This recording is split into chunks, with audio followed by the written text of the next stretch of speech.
April 6 तारिख रे श्री जगन्नाथ चेतना अंतर्जातीय चारण गोष्ठी पक्षरु चारण गोष्ठी सम्मिलनी डुडुवाला धर्मशाला ठारे अनुष्ठित हेब। चारण गोष्ठीर प्रतिष्ठाता पद्मश्री पंडित सदाशिव रथ शर्मा को सम्मान जणाई एही सम्मिलनी आरंभ कराजिबो। ए संपर्क रे आज एक सांबादिक सम्मिलन रे यार कर्मकर्ता माने कहिसंती एप्रिल 7 तारिख रे सिंहद्वार ठारे समूह विष्णु सहस्र नाम पाठ कराजिबो। परिक्रमा मार्ग रे संकीर्तन मंडली बुलिबा सह संकीर्तन कराजिबो।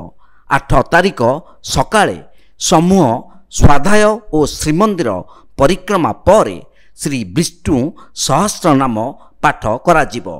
9 तारिख अपराह्न 3 घटिकारे एक शिक्षा शिविर अनुष्ठित हेब। भारतर विभिन्न प्रांतरु 600 रु ऊर्ध्व चारण गोष्ठी श्री जगन्नाथ कथा गुरुकुलम प्रादेशिक चारण सम्मिलन रे जोग देबे। चारण बंशीधर परिडा, पंडित गणेश परिडा, कान्हूचरण साहू और विद्याधर पृष्टि प्रमुख उपस्थित थिले। एवं जगन्नाथ संस्कृतिर जगन्नाथ प्रचार प्रसार पाई गाँ गहली रे किपरि भाबरे प्रभु जगन्नाथ प्रचार प्रसार हो पारिबो अधिक सेति पाई आंतर्जातिक चारण गोष्ठी तार प्रचेष्टा चलैछि। तार ये वार्षिक उत्सव ओडिशार विभिन्न अंचलरू 500 रु ऊर्ध्व चारण गोष्ठीर सदस्य माने एथिरे जोग देबे।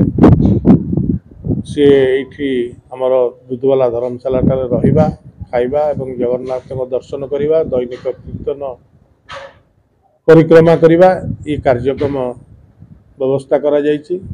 मोर अनुरोध आपण मानक जरिया रे जगन्नाथ प्रेमी भक्त मानकु मोर अनुरोध यदि पारिबे एठारे सहयोग और योगदान करने।